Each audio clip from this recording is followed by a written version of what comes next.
Hello everybody, welcome to This Week in Football. I am Brendon Donald, and today we actually have a lot to talk about.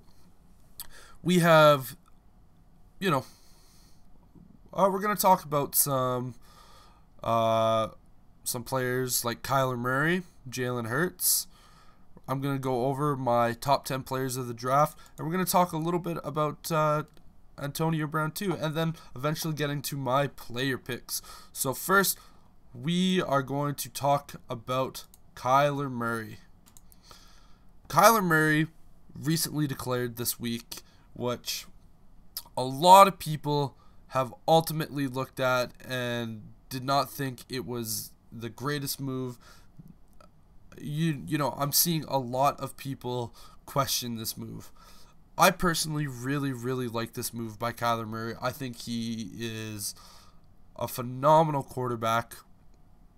And if you don't really know a lot of the stories and stuff about Kyler Murray got drafted in the MLB, Major League Baseball draft. And he got drafted really high. He got drafted 8th overall in a draft where I'm pretty sure they have upwards of 40 rounds of drafting. Don't ask me why they have that many rounds of drafting. They just do.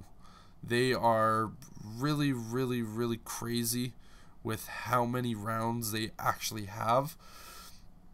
But he got selected in the first round in the top 10. So he is a heck of a baseball player, which ultimately led people to go, well, why is Kyler Murray even considering playing football? He has so much money, ahead of him in baseball. Like, he's this high pick. So why would he even consider baseball? Or why would he even consider football? Well, obviously, Kyler Murray won the Heisman Trophy. Nobody thought he would ever actually win the Heisman Trophy award. It was one of those things where it was, Baker Mayfield. Obviously, if you listened to last week, I think he's a generational quarterback. I think he's honestly one of the best college quarterbacks to ever play the game. I think Baker Mayfield's going to be phenomenal. And nobody knew what Kyler Murray was going to do. He came in, started off good for a couple games. Nobody really knew what he was going to be like down the stretch, and then each game he just continued to get progressively better and better. Ultimately, he won the Heisman Trophy of how good he was. He had over 1,000 yards rushing. He looked really good with his accuracy. He looked like, honestly, a really small version of Michael Vick, because the way he threw the ball was really good because he had such accuracy with how he threw the ball. Obviously, he gets that accuracy from being able to throw a baseball, because if you have to be across the field and throw it, you can't have a lot of room for where the opposing guy has to step away from the base.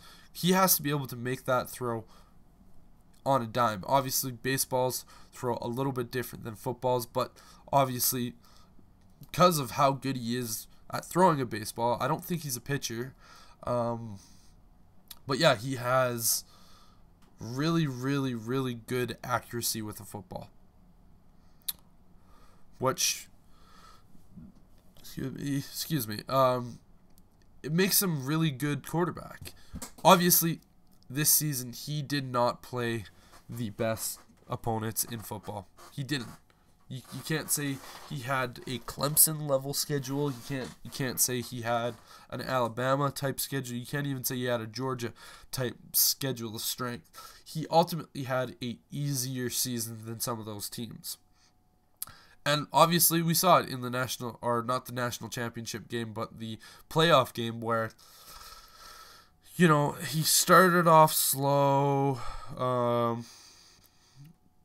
ultimately just kind of, he did have a really good game in that, but it was a little bit too late in that realm of play-wise, and he ultimately lost.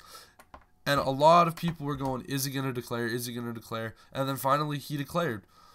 there was a rumor going around saying he told the Oakland A's he wanted $15 million. He wanted a $15 million contract, or he was going to declare for the NFL draft. I don't know how legitimate that is. I haven't heard anything from Jalen Hurts, or not Jalen Hurts, Kyler Murray talk about that. You know, if he comes out and goes, yeah, then I'll have a little bit more to speak on top of that. But it was just realistically one of those things where you kind of looked at it and went, okay, well, he's doing a really smart thing in my opinion. He's clearly this high level baseball player. And he's going, I want you to pay me because I'm also this really highly touted football player. There's not many people out there that can say they have won the Heisman Trophy award. There's literally not many people that can actually say that. Kyler Murray is one of those people. And to be honest, this year's quarterback class looks really weak. Without Kyler Murray being there, I have one quarterback realistically who has a first round grade. I'll talk about that player later. But the quarterbacks in this year's draft class, it's just not a very good quarterback draft class. It's not like last year where you had at least 4 quarterbacks, in my opinion, who could be first round picks. This year, I think there's one, and that's a different player. That was ultimately before I heard Kyler Murray was declaring. I think Kyler Murray is a first-round quarterback. I don't think he's necessarily a top 10 player. I think he could have the ability to be the first quarterback taken off the board. Obviously, he has really good accuracy. He can run and move the ball. And he did win the Heisman Trophy. So he clearly has the ability, and he's a winner. So it's hard not to say that he is a first rounder. I like him a lot better than some of the other quarterbacks that I've seen coming out this year. I don't like a lot of the issues against Kyler Murray, especially the ones of he's too small.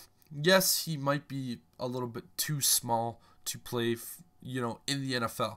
He's 5'10". I don't think he even cracks over 200 pounds.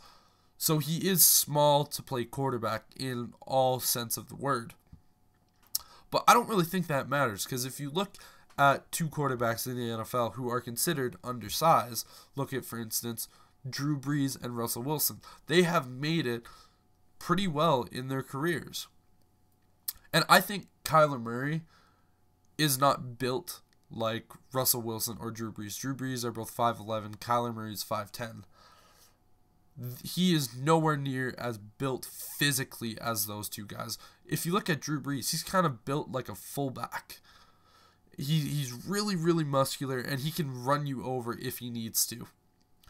Kyler Murray, I think, if he goes full commit to football, if he really goes fully commit to football, I think he will be able to put on maybe 15, 20 pounds before the season starts. He's going to be able to bulk up. He's going to be able to get stronger and get into pro football shape. He's an elite athlete. He has been training pretty much most of his life to be an elite baseball player. Baseball players, or elite baseball players and elite football players, have very different body types. Obviously, baseball players still strong, still very capable of being like a football player shape, but they don't need to. And so most of them don't get into that, oh, I'm going to hit a guy, how many ever times a week, so I need to get my body ready for that. I think Kyler Murray, if he goes full commit on football, I think he could easily transition into that body type, because he is an elite athlete, and elite athletes just always seem to find that way to get their bodies ready. And I think Kyler Murray could do that. And with the height situation, the biggest thing with the height is obviously most of your offensive linemen, like say for instance, centers are typically from 6'1" to about 6'3". They don't really vary too much higher, and they don't typically vary too much lower. You're never going to find an offensive lineman under 6 feet. It's I'm pretty sure you probably could find an offensive lineman. It is just so unbelievably rare. It's like finding a leprechaun.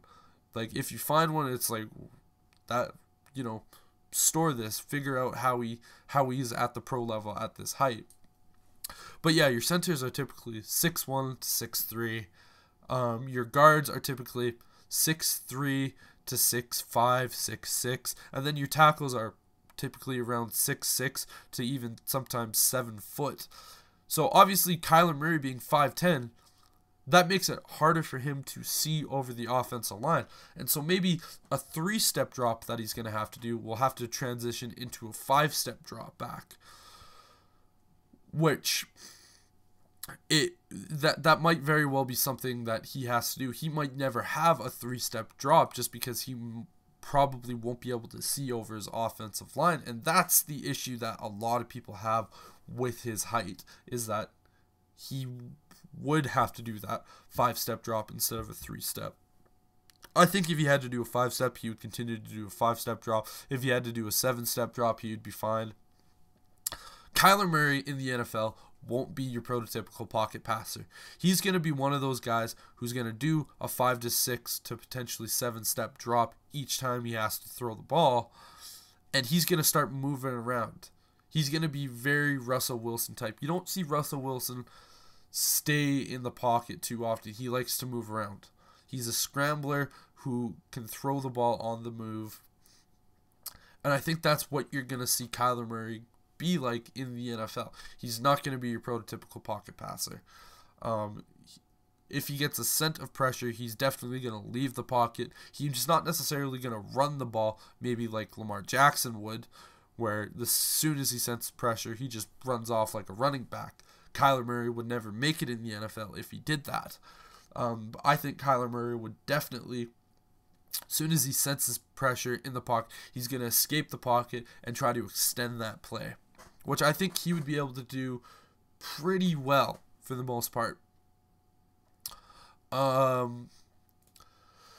But another question is, people, once they hear that he has declared for the NFL draft, they think he is now fully committed to football. All this does is, for Kyler Murray committing, is it allows him to go to the combine, the NFL scouting combine. He's allowed to work out. He's allowed to meet with teams. He's allowed to do a lot of the off-season stuff, because this is basically him going, okay, I want to talk to scouts, like professional team scouts, and go, okay, where do you guys rank me on my board? Am I a first round? Am I a second round? Am I a third round? Because if I'm a second or third round, like, if every team's scout says he's a second or third round player, he's going to go to baseball. He wants to be, the only way he's going to actually declare and play football is if he is a first round pick. I think he is a first round pick. I think he's the second best quarterback in this draft class. Just again because of how weak this quarterback class is. But yeah, I think Kyler Murray, he could be the first quarterback taken. Do I think he is going to be? Probably not. But he seriously, trying to figure out the word to use here. He should be a first round pick if I was a GM. If I was a quarterback needy team and my number one quarterback on this list, which I'll talk about later, isn't there, I'd be happy picking Kyler Murray. I would make sure that he has proper coaching, because you're definitely going to need the proper coaching with him, all that type of stuff. But yeah, I think this period of time, we're really, really going to see whether or not Kyler Murray, we're going to see how he works out the combine. We're going to see how and listen to how he's meeting with teams and all that kind of stuff. And then ultimately he might come out and say, I've tested everything at the combine and meeting with teams. It doesn't sound like I'm going to be that high of a pick. I think I'm going to stick to baseball. Which, there's going to be a team that ultimately ends up drafting Kyler Murray. He's going to get drafted in the NFL. But if he comes out and say that, it might not be to the 6th or 7th round, which would be a hell of a steal if he kind of goes into that area of just like, you know what, baseball isn't really working out. I still have myself on this NFL contract. Maybe I try NFL for a little bit. The next player that I'd like to talk about is Jalen Hurts. Jalen Hurts was the quarterback for Alabama for 2 starting years. Lost his job to Tua Tagovailoa in the national championship game. And, you know, the big thing with Jalen Hurts is that he, in my opinion, is more of a running back than he is a quarterback. He's built a lot more like a running back. Obviously, if he were to transition into a running back in the NFL level, he would have to bulk up a little bit more, I think. But the reason that Nick Saban actually went from Tua Tagovailoa from Jalen Hurts in that national championship game is Tua Tagovailoa throws an incredible ball, and Jalen Hurts throws an okay football. The big news with him this week is obviously he has said that he is transferring over to Oklahoma. Now, I actually don't mind this move because Oklahoma has a really quarterback-friendly offense, as you have seen with Baker Mayfield, ultimately this year with Kyler Murray, who just won the Heisman. They have 2 Heisman Trophy winners back-to-back that are quarterbacks. I don't think Jalen Hurts is going to be even near as close as those two had for production. I just don't think he's that type of quarterback, but I think this is pretty much his last opportunity to even put a stamp on himself to say, okay, I could be an NFL quarterback. This is kind of his last Hail Mary pass to see if teams are going to draft him. Because right now, if, say for instance, he were to declare for the draft this year, I wouldn't even have him being drafted. I would have him as an undrafted free agent. We'll have to see how he plays next year. Who knows? Maybe Lincoln Riley might make Jalen Hurts, Heisman winning quarterback. Make him a second round type player. That kind of thing. We just don't fully know yet. So I'm really curious to see how it looks when it happens. But yeah, I think it's not necessarily a bad move for Jalen Hurts. I think this is probably the best team he could have gone to. But yeah, overall, I think this was a good move for him. I hope he does well there. But I don't really think it's going to help him ultimately too much for when it comes to the draft. I think he could have a successful year that might be able to keep him around, but who knows. So before we get into the Antonio Brown news, I want to talk about, since we're already talking about college players, I want to talk about my top 10 players on my draft list. And here they are. Obviously, I'm going to break down each of these players and why they are on this list from where they are. Nick Bosa at number 1. Nick Bosa played, I want to say, 2 games this year, 2 or 3 games. Looked like a man amongst boys. He legitimately looked terrifying. He looked pro ready without he looked like he could have 10-15 sacks in the NFL this season when he was still playing in college. That's how good he looked. And the thing is with Nick Bosa, obviously he's coming off of that abdominal injury. And you just hope, how is he going to recover? Because sometimes guys, after they get an injury, even if it's not a crazy, terrible injury, they never look the same. I don't think that's going to be the case with Nick Bosa. Obviously, he had the entire season off to heal from that. He was training to be a pro. I think Nick Bosa is ultimately number 1 pick. Or the number 1 player in this draft. He might not be the number 1 pick, but he is the best edge rusher I've seen come out in a lot of years. I think he's better than Joey Bosa. I think he's a lot better than Bradley Chubb. I think he's in that realm of Myles Garrett. When Myles Garrett was coming out, he's that good. I hope he continues to do that good in college. But yeah, Nick Bosa is a freak of nature. My next player is Ed Oliver out of Houston. Now, I have him as a D-line position just because he is, at Houston, a 3-technique defensive tackle.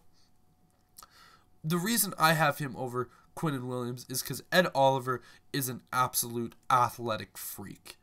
You can put him as a D-tackle in a 4-3 system, both D-tackle positions, he'll do fine. You can put him as a 4-3 defensive end, he'll do fine. You can put him as a 3-4 defensive end, do fine. You can put him as a 3-4 defensive nose tackle, he will do fine. Ed Oliver is such a scary athlete. He can play every single hand-down defensive line position. If you want to move Ed Oliver to an edge rusher position, he'll do fine. He is that scary of an athlete. And that, for me, this list was kind of, do I go over, do I put Quinnen Williams over Ed Oliver? Or do I put Ed Oliver over Quinnen Williams? It was kind of 2A, 2B type situation where they're both so close and so good. But the reason that I have Ed Oliver a little bit above Quinnen Williams is just because of that versatility. You can put him on any single position on the D-line. And I think he would do actually really well in every single one of those positions. So you can line him up anywhere, and he's a threat. Which is the most terrifying part of that, is you really could line him up at any single position, and he would be terrifying. Next up is Quinnen Williams. Quinnen Williams was kind of a unknown player this year. He just kind of came out of nowhere. And when I started doing scouting and watching tape on Quinnen Williams, one of the biggest things that stood out is he looked like who I think is arguably going to be the defensive player of the year this year. He looked so much like Aaron Donald. He was just such a threat. He can do the run-stopping game. He can get after the quarterback. He is just so unbelievably talented at that D-tackle position. I think he's more suited to a 4-3 defensive scheme, but I think if you were to put him at a 3-4 defensive scheme, he would transition over to 3-4 defensive end, and I think he would do fine. I don't think he would be as good as a 4-3 defensive end the same way that Ed Oliver would be. I think if you wanted to put him there, he could grow up. He can grow in that position and be a hell of a defensive end. But ultimately, you're drafting Quinnen Williams to be a D tackle and to be a threat, a monster, a superhuman at the D tackle position. And usually for me, some of these one-year wonder players that you just kind of look at and go, oh, okay, where did that come from? I typically don't like watching some of those players. Obviously, that was my big criticism with Bradley Chubb last year, is that he just kind of came out of nowhere. But obviously, Quinnen Williams coming from Alabama and dominating the way he has, it just proves he's going to be a great player. Nothing to say that Ed Oliver, coming from Houston, he didn't play good talent. He just didn't play the same level of talent as Williams, and which is why you can kind of flip-flop either of these guys depending on the day, depending on how you're looking at it. So Quinnen Williams, great player. I think he could have an Aaron Donald type effect coming into the league. Now, this is another guy who I actually compare to another guy who could be the defensive player of the year in the NFL, and this is Josh Allen, the edge rusher out of Kentucky. I love Josh Allen. I love everything about his game. He is without a doubt my favorite player in this draft. The way he comes off the edge, he comes with power, he comes with speed. He's really good with all of his hand movements. And the thing is, he can also cover as well. If you drop him into coverage, he is not uncomfortable with that. He is really, really, really solid. As soon as I started watching tape of this guy, I was like, oh my goodness, this guy looks like a Khalil Mack type player. Obviously, Khalil Mack is a generational talent. Obviously, Aaron Donald is generational talent. But, you know, Quinnen Williams and Josh Allen look very, very similar to both of these guys on tape. Obviously, Josh Allen, if he wants to be that Khalil Mack type player, he needs to really, really work on it. But Josh Allen, man, he has so much potential. And if he just goes to the right system where they can build that potential, Josh Allen is going to be one of the scariest edge rushers, potentially even more so than Nick Bosa going into the next level. And obviously, Josh Allen, one of the best defensive player in college this year, which is very hard to do. Obviously, because there's a lot of defensive players, and, you know, he won it. So Josh Allen is going to be a phenom. Whoever gets him is getting a hell of a pass rusher. They're just getting a hell of a defensive player. You could drop him to a 4-3 defensive end if you wanted to. I think he's better as a 3-4 outside linebacker, kind of what Khalil Mack is doing with the Bears right now. But if you want to drop him as a 4-3 defensive end, he's going to be lights out. He is going to absolutely be lights out. Favorite player, if the Bears had the opportunity to draft him, obviously the Bears being my favorite team, I would want the Bears to draft him. I don't think it's going to happen, obviously, because he's a top 5 pick, in my opinion. He might have the potential to be the number 1 overall pick. He very, very, very well could. Greedy Williams, cornerback out of LSU. Now, the cornerback position this year, there's a lot of debate on who people have as their number 1. For me, it's Greedy Williams. The way he plays man coverage, he's big. He's your prototypical big corner who is shut down.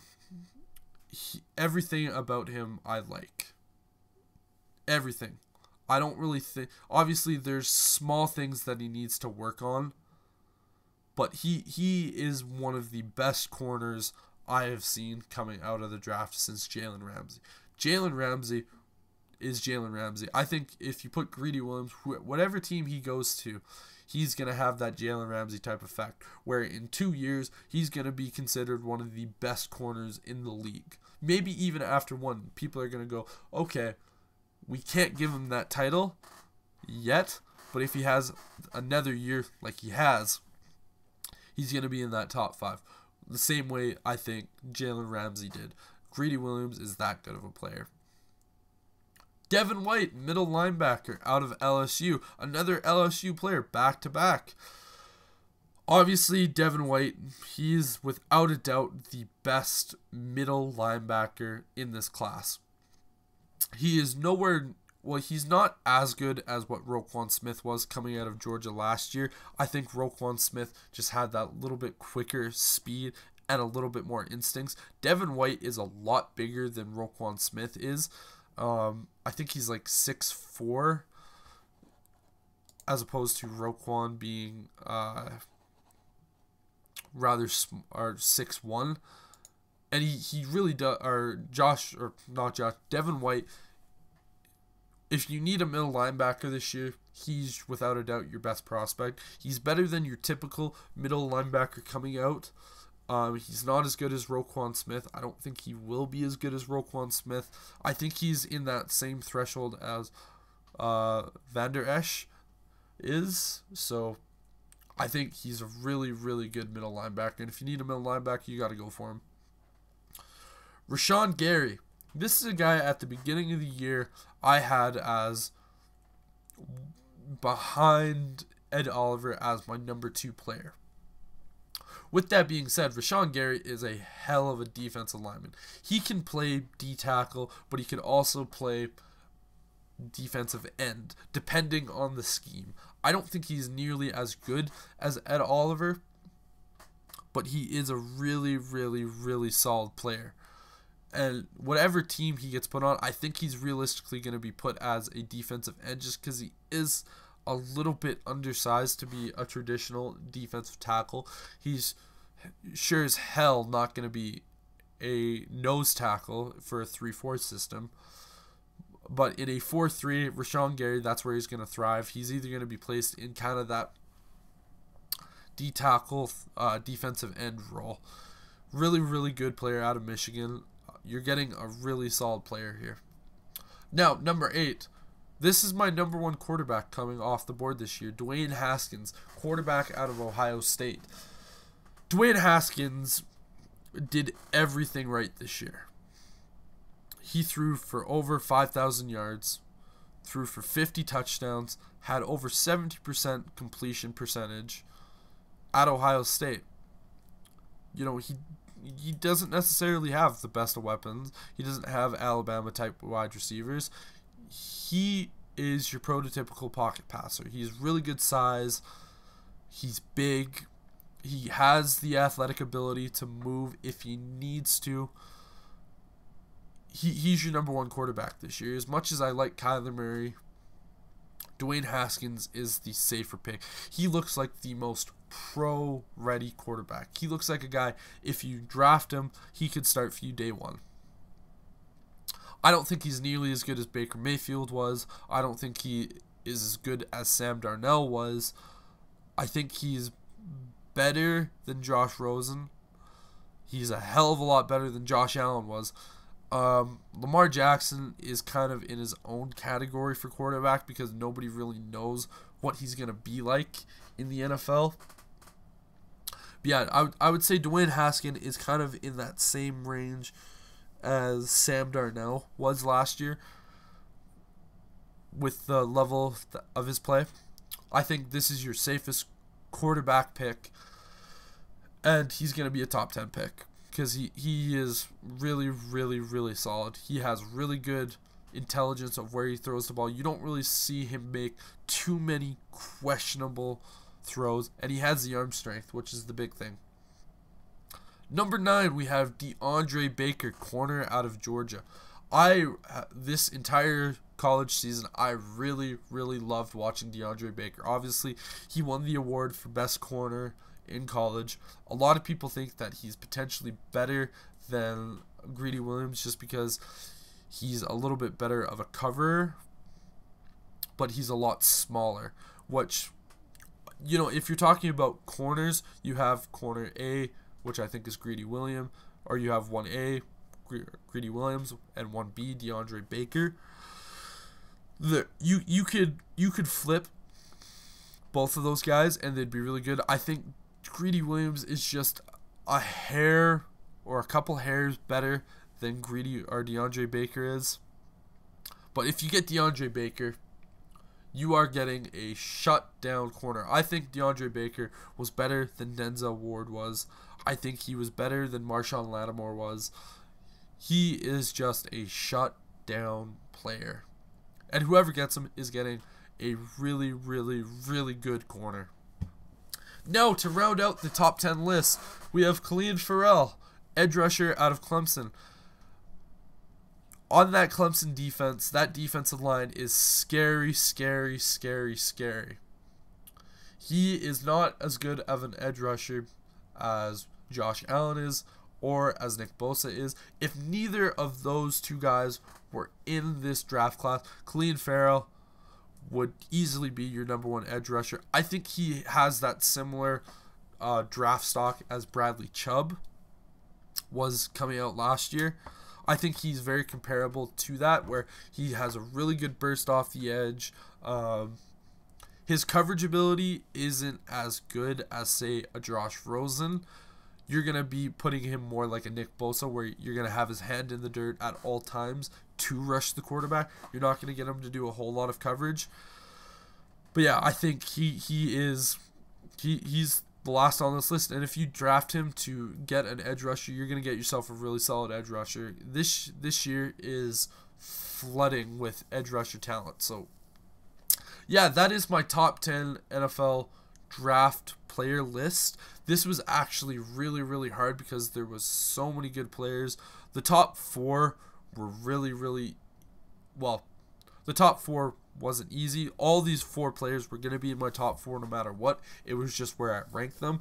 I almost had Josh Allen being my number 1 player because he is my favorite. But obviously, this is the list. If you have any other players you think should have gone in, comment below. Tell me what you think.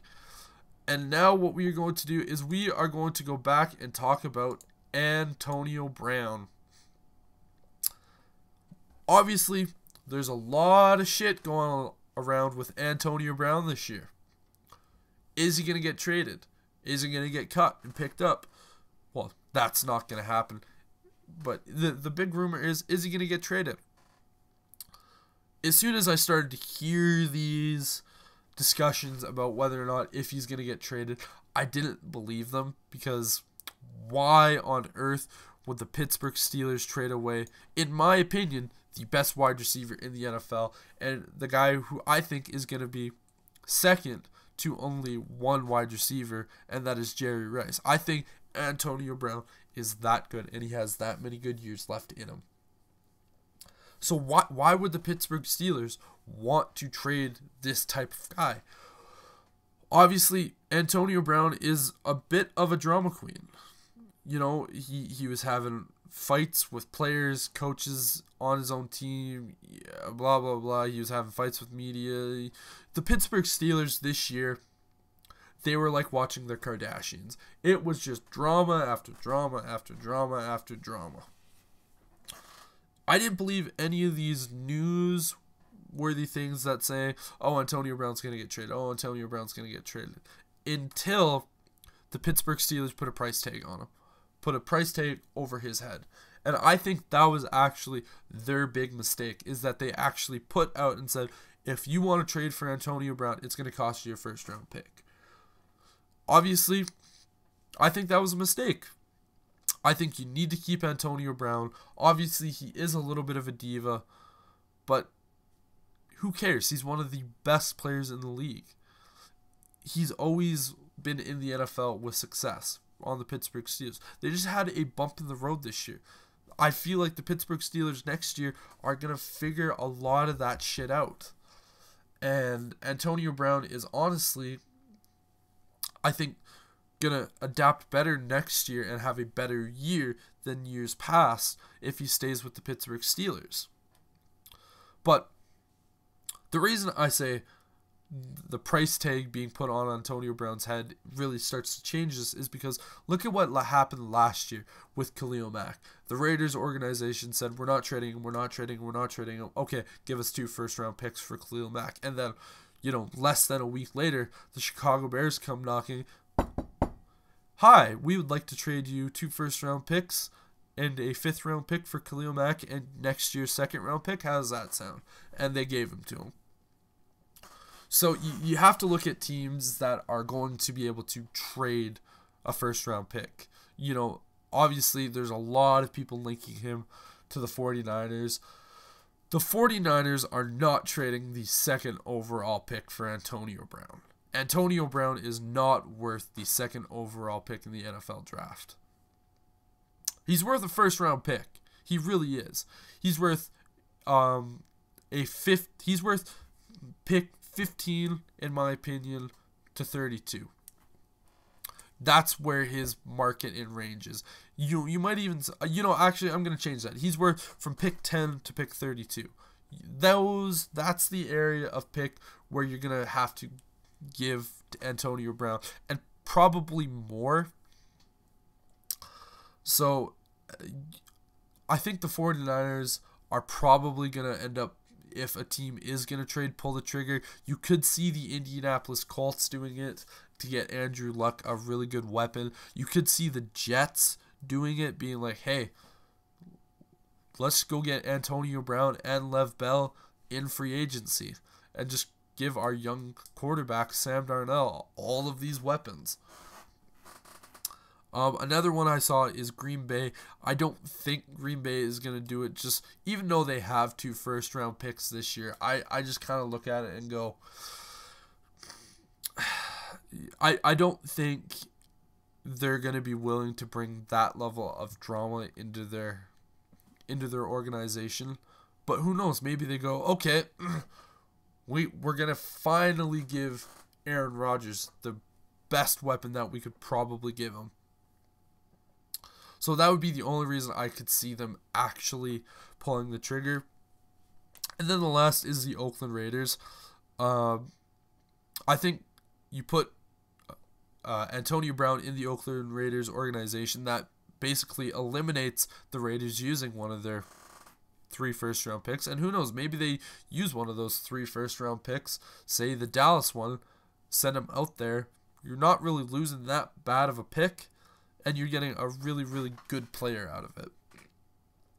And then you can draft 2 defensive players, and then in the second round, draft maybe a 3rd defensive player, your 3rd round pick. Maybe draft another wide receiver to help grow with Antonio Brown.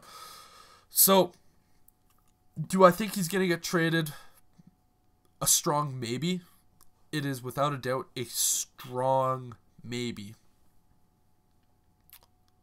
Do I think he is, though? Probably not. I think the Steelers organization are going to go, you know what? He is too valuable to us, and unless he says trade, unless he really starts saying you need to trade me, I'm not going to play for you, then and only then will they trade him. But other than that, I think the Pittsburgh Steelers are going to keep Antonio Brown unless something changes drastically over the next couple of weeks. So, now we are going to talk about my game picks of the week. I have, in the AFC Championship game, the Kansas City Chiefs winning. They're beating the New England Patriots. This is a pretty out there pick. I think this one is really tough because obviously you have Tom Brady and the New England Patriots in the playoffs. And how do you go against them? But you also have Patrick Mahomes, Tyreek Hill, Travis Kelce, and the Kansas City Chiefs coming at you.